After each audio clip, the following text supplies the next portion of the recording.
I'm pleased to speak today on the foreign policy of the current ruling dispensation as part of Reimagining India, a public lecture series organized by India Inclusive to assert an alternative vision of the country, countering the bigotry, division and economic failure offered by the ruling party. When I was chairman of Parliament's External Affairs Committee, a position from which I was defenestrated after 5 years, 2014 to 19, I always proudly articulated our tradition that our political differences stop at the water's edge, that there isn't a Congress foreign policy or a BJP foreign policy, only an Indian foreign policy.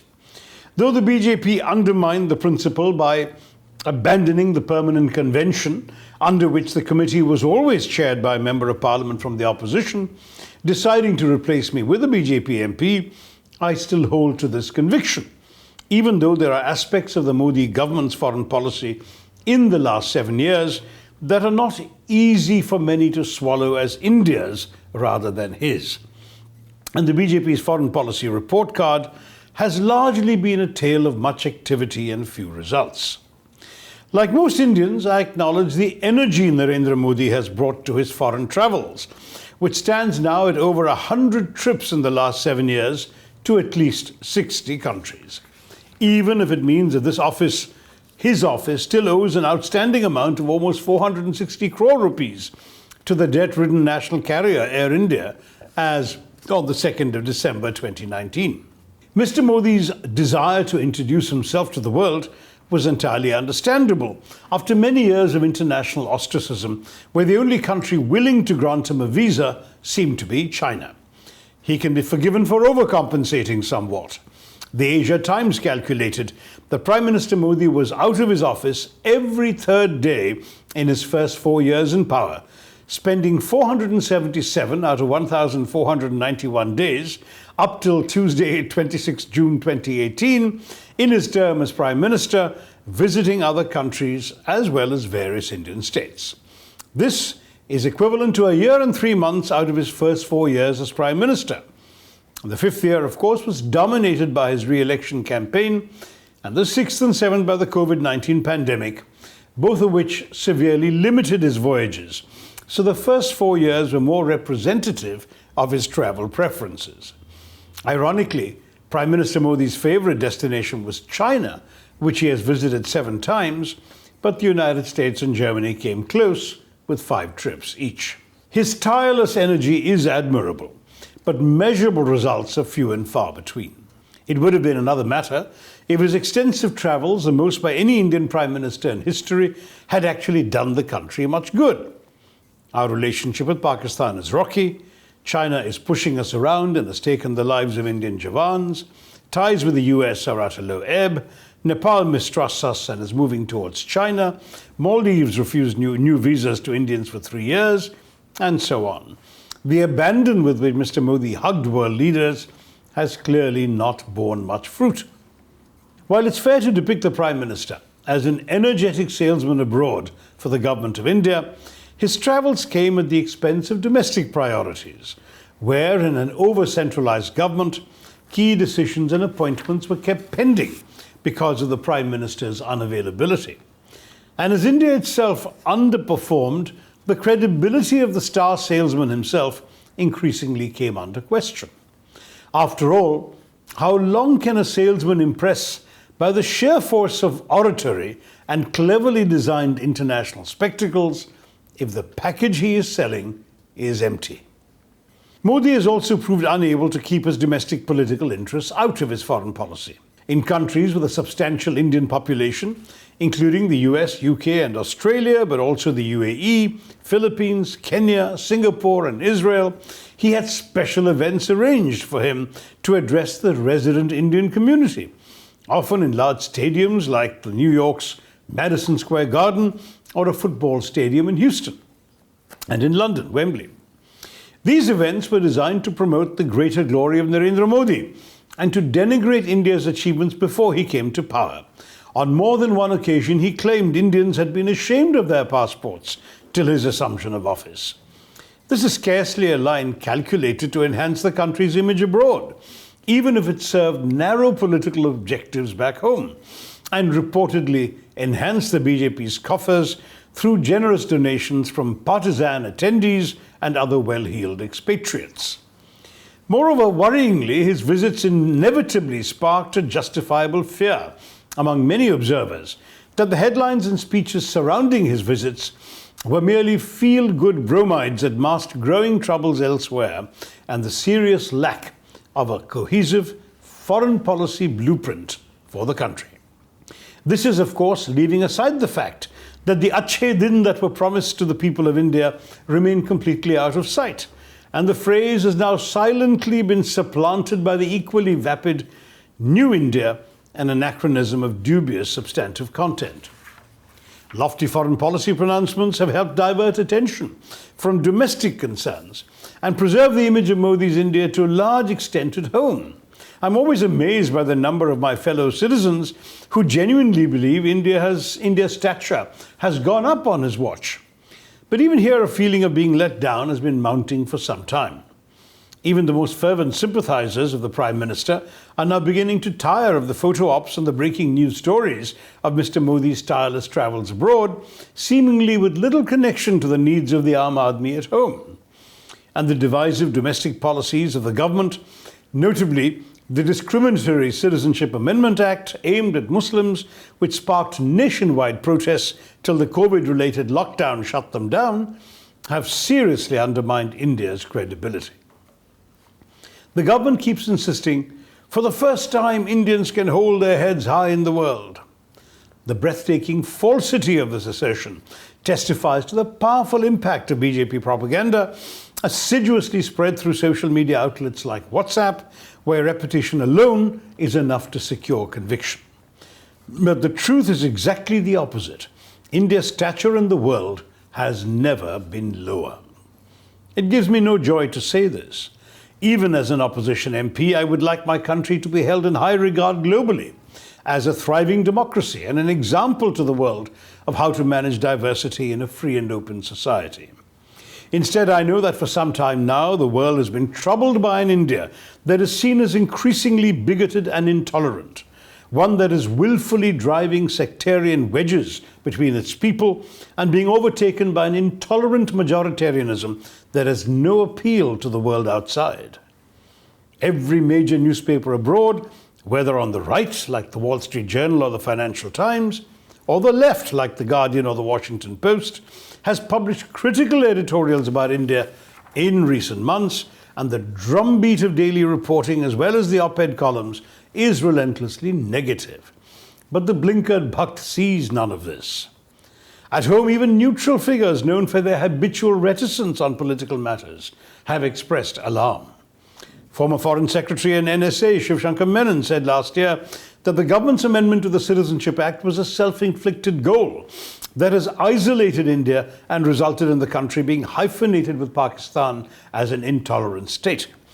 The divisive policies of the government, he added, has gifted our adversaries platforms to attack us.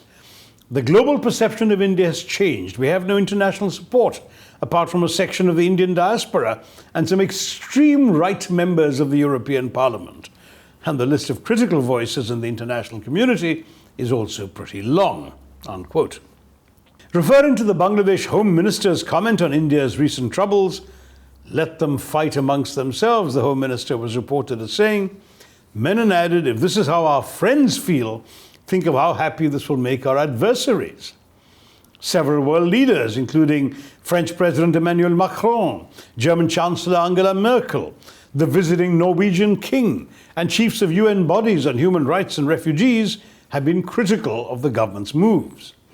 Thanks to our government's dramatic and undemocratic suspension of its autonomy and statehood, Kashmir has been discussed in the UN Security Council again after 40 years. For a government driven by and drawing political capital from its lavishly funded publicity machine, this is a problem. India, as I've said often, needs to strike a balance between its hard power and soft power. It is not the country with the bigger army that wins, but that which tells the better story. At the moment, the story Mr. Modi and his colleagues in government are pitching to the world looks less and less convincing with every passing month. If foreign policy were merely a question of making fine speeches, then the Prime Minister would score top marks. But substance must follow grandiloquent oratory. And unfortunately for Mr. Modi, he has very little substance to show for his efforts abroad, and only a shipload more of promises to add to the Titanic stock already piled high at home. Hindutva ideologues have tried to construct a distinctive Modi doctrine in foreign policy. A book of that name, published under the auspices of the RSS-affiliated Dr. Shyama Prasad Mukherjee Research Foundation, even lays out its 5 principal features. Samman, dignity and honor; Samvad, greater engagement and dialogue; Samriddhi, shared prosperity; Suraksha, regional and global security; and Sanskriti evam Sabhyata, cultural and civilizational linkages. But aside from the Sanskrit terms, it's difficult to see how these 5 ideas differ from the policy principles of previous Indian governments. Modi's current foreign minister had been foreign secretary for 3 years, 2015 to 18, and before that worked in the Ministry of External Affairs as a civil servant, even under non-BJP governments. He has suggested famously that India, earlier content with being a balancing power, was now seeking under Narendra Modi to be a leading power. But how precisely the Modi government sets about achieving this is an utter mystery. A great speech by RSS chief Mohan Bhagwat, head of the organization of which Modi has been a lifetime pracharak, declaring that India was on its way to becoming a Vishwa Guru, teacher of the world, embarrassingly summed up both the pretensions and the embarrassment of India's global self-projection under the present government. We have a government that believes its own press releases, even when those they are directed at ignore them. What the world thinks matters more to us now than ever before, not least because we are far more dependent on external trade and investment than we ever were. But foreign investment is an act of trust and faith in the future, which is fast eroding. Our credit ratings have declined. 7 countries have issued travel warnings about India, and the world increasingly sees us as an intolerant, narrow-minded nation in open violation of our international commitments. For years, India was seen as an example and a model for other countries in the developing world. Now, the ruling party's sectarian, divisive actions, driven by narrow party political goals, have severely dented that image. I too was proud to hold my head high as an Indian abroad. Today I'm mortified when foreigners ask me to explain what's going on. What has happened to India, they ask in dismay. The sad answer is, we have ceased to be the India the world admired. The one concrete achievement of Prime Minister Modi's foreign policy appears to be that of getting the United Nations to adopt International Yoga Day, since it has meant people around the world following an Indian practice in a highly visible way that enhances our global image, with yoga events taking place at prominent locations around the world, though the manner in which the government subsequently pursued the Guinness Book of World Records over the issue was, to put it mildly, unseemly. But that, alas, is the extent of the positive side of the ledger, where the PM's efforts have borne tangible results. For the rest, the report card is decidedly troubling.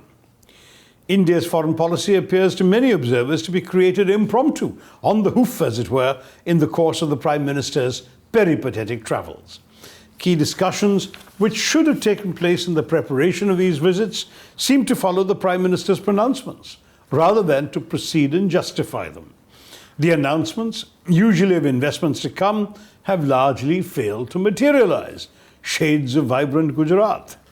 And stated goals, such as those accompanying the impressive India-African summit in New Delhi, or the bold promises of $100 billion in Chinese investments during Xi Jinping's visit in September 2014, do not seem to be accompanied by the investment of adequate resources to fulfill them, or coordination with various government agencies to achieve their announced goals. The summit showcased this government's tendency to see such occasions as events to be well managed, rather than part of a strategy requiring meticulous implementation. And the $100 billion promise was eventually watered down to $30 billion, never fulfilled, served with an embarrassing side order of incursions by the PLA, audaciously starting while Xi was still on Indian soil.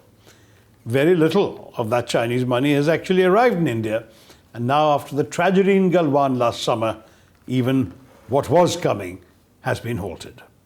Indeed, in the first Modi term, the External Affairs Minister did not appear to be very much involved in the serious follow-up work to the PM's tours. Fundamental decisions were taken in the PMO, if not by the Prime Minister himself, along with his National Security Advisor. And while the late External Affairs Minister Sushma Swaraj was herself a respected and a widely liked politician, her role in the formulation of foreign policy appeared to be so tightly circumscribed that diplomats in Delhi referred to her with a somewhat disparaging smile as the Minister for Consular Affairs.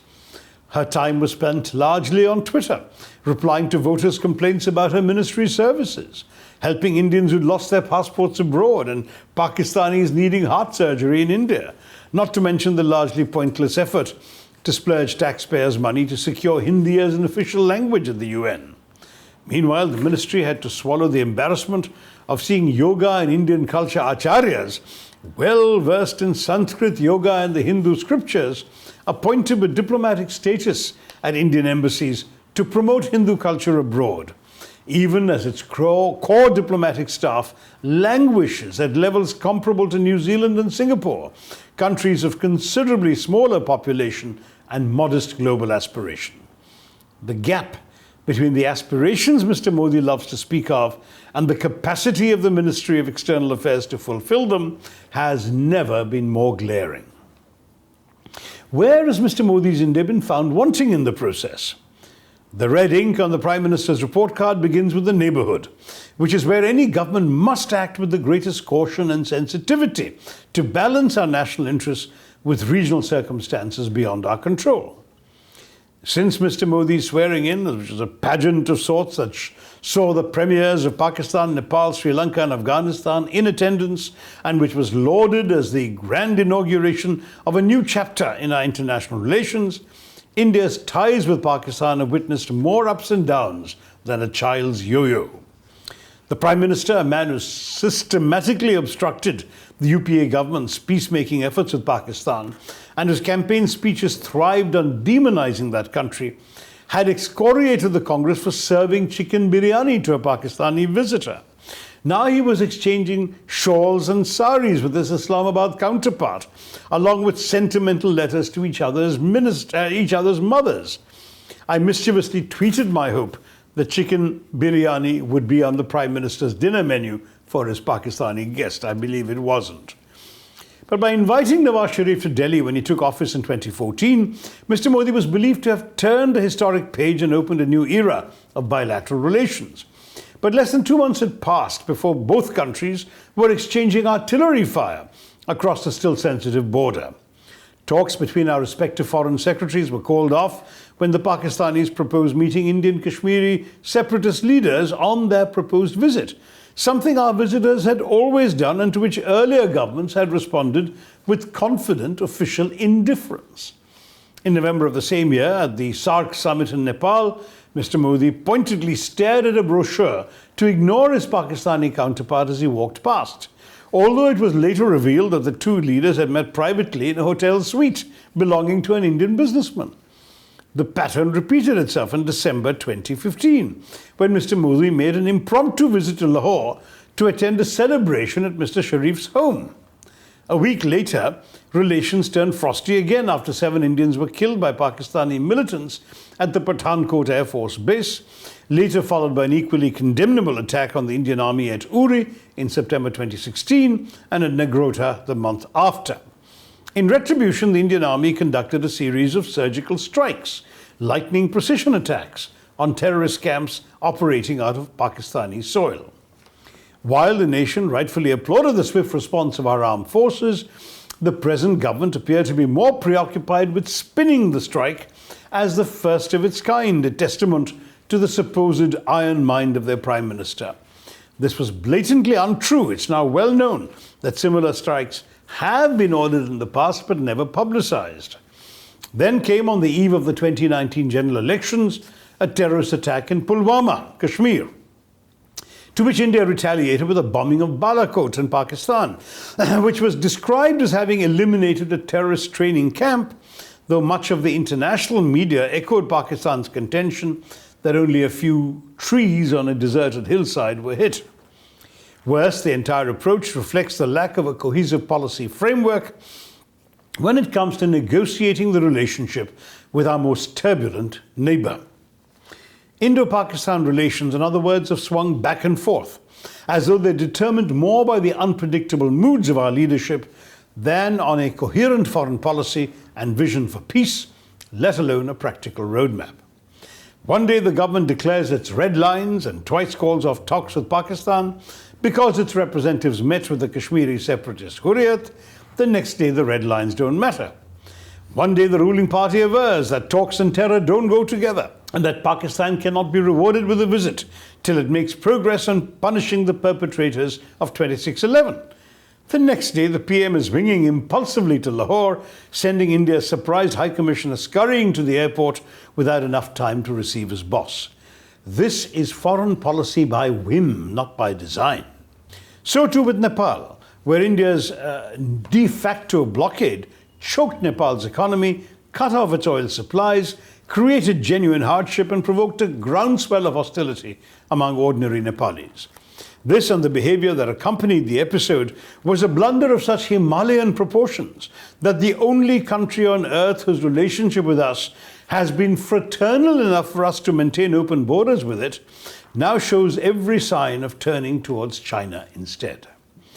Telling them of the current strain in relations is the fact that once Prime Minister K.P. Sharma Oli, former Prime Minister, was sworn into office for the second time in 2018, the first leader to visit his country was his Pakistani counterpart, Shahid Khaqan Abbasi, not an Indian.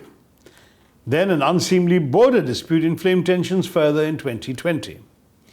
One astute observer told me privately that the PMO took its eyes off the ball on Nepal.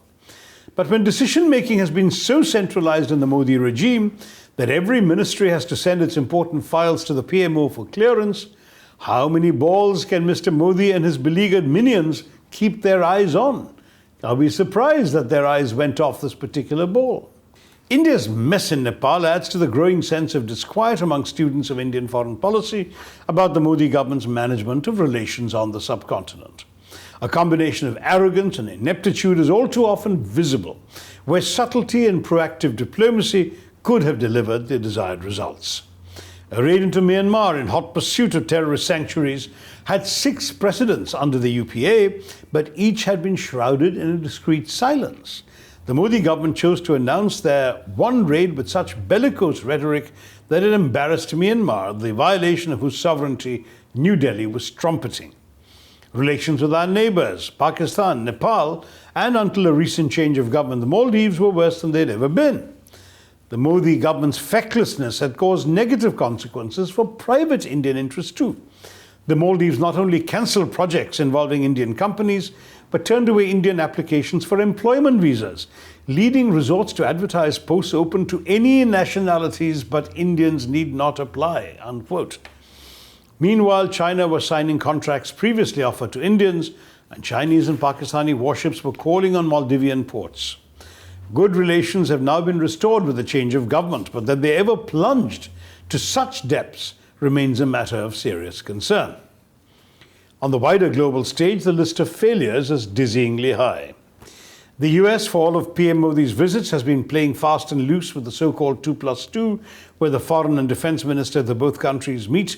That dialogue, 2+2 dialogue, being postponed twice, tensions over trade tariffs reaching an all-time high, each country slapping tariffs on each other's products. The US under Trump sent its Indian origin ambassador to the UN, Nikki Haley, to instruct the Modi government to cut back its links with Iran, a principal supplier and geographically the closest to India of vitally needed oil and gas.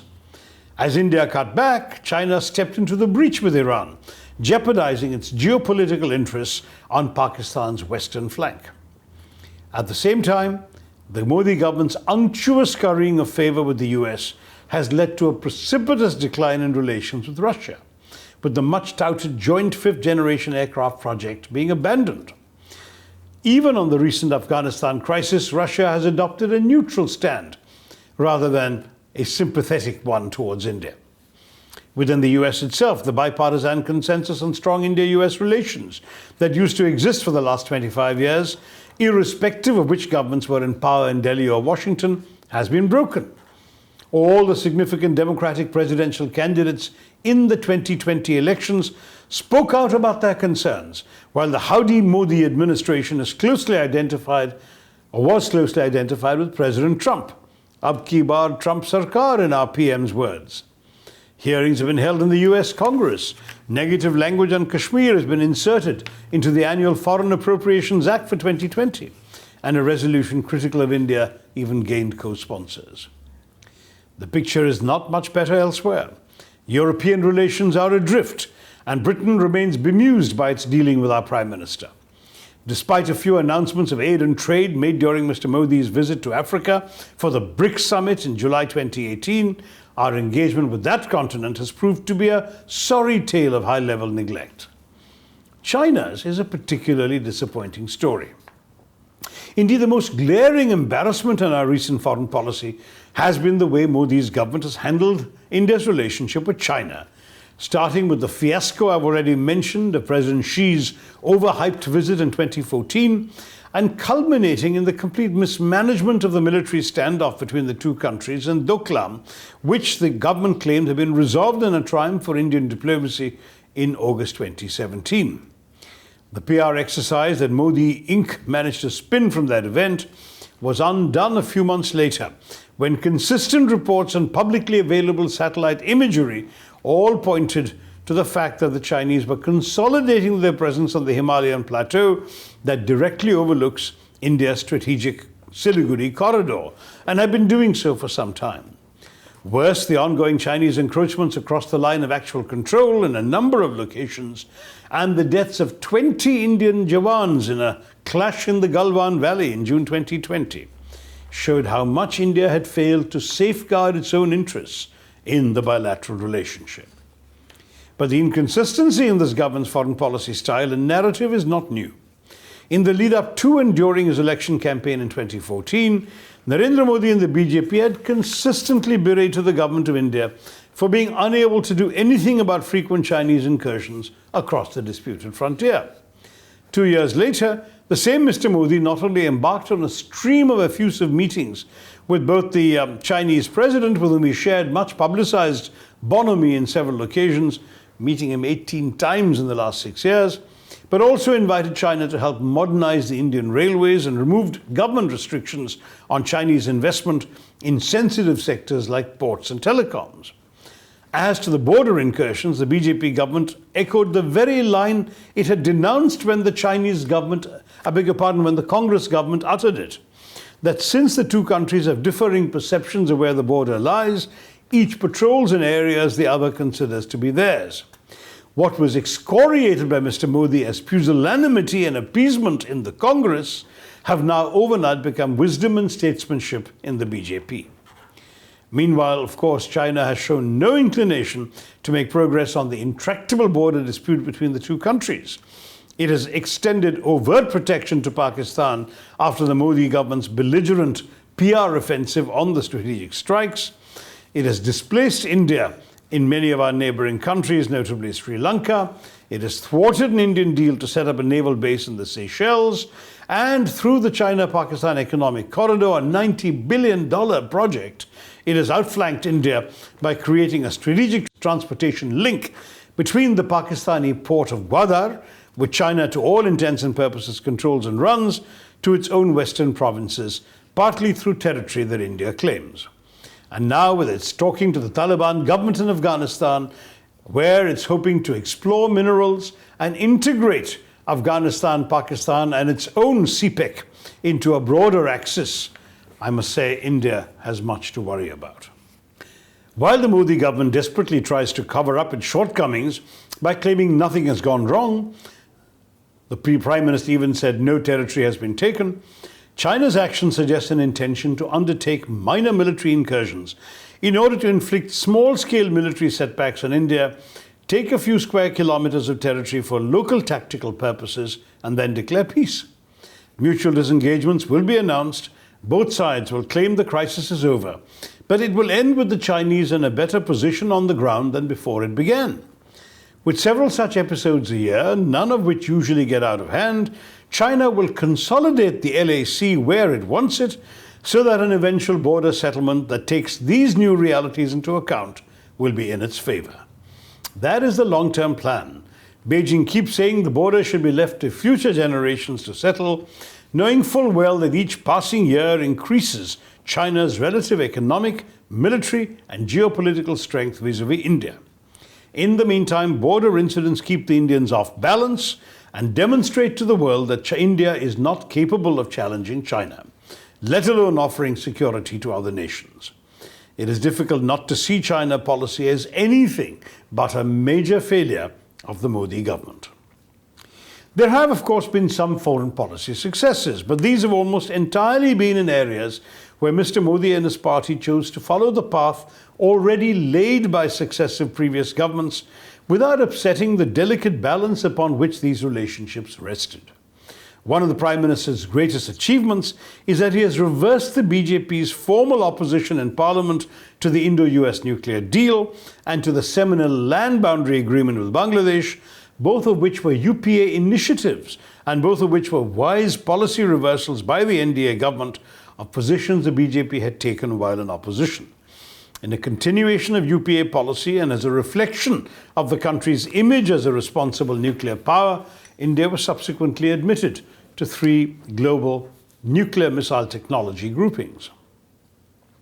In the election campaign of 2014, Narendra Modi had breathed fire and brimstone about Bangladesh, accusing it of sending millions of illegal immigrants into India and promising that the moment he won the election, they would all have to pack their bags and leave India for home.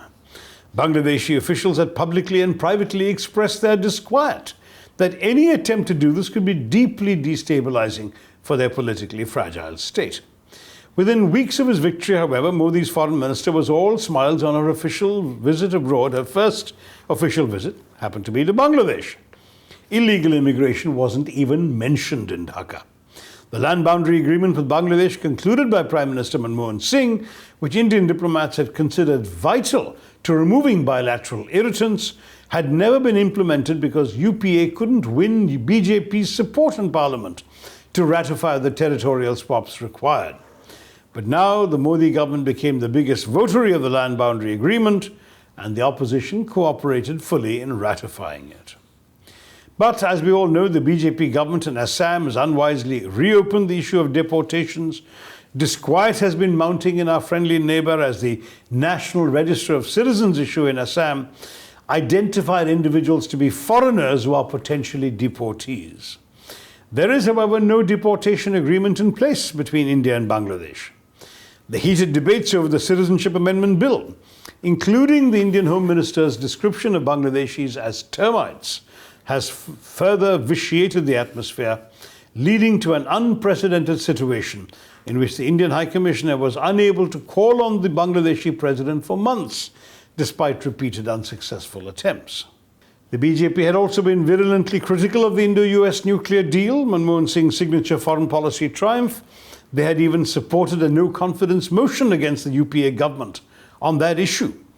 Yet, in a quiet and underreported move, the Modi government wisely ratified the India-specific additional protocol, a UPA undertaking to grant greater access to India's civilian nuclear sites to the UN's International Atomic Energy Agency. I would also say this government's Africa policy has been a qualified success in that they've said the right things even though there's been a lot of neglect. A lot more could have been done, and the level of inattention is disappointing. Here again, though, what PM Modi is doing more often than not is building on the foundations laid by the UPA government. And that is the only thin silver lining to this cloud I have painted for you today. After all, where you stand on foreign policy, it's clear, depends on where you sit. Your stand is different when you're sitting in South Block and not in Gandhinagar.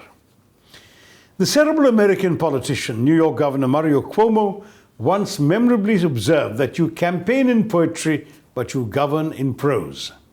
Hard reality, he suggested, replaces the flights of policy fantasy that afflict those without power.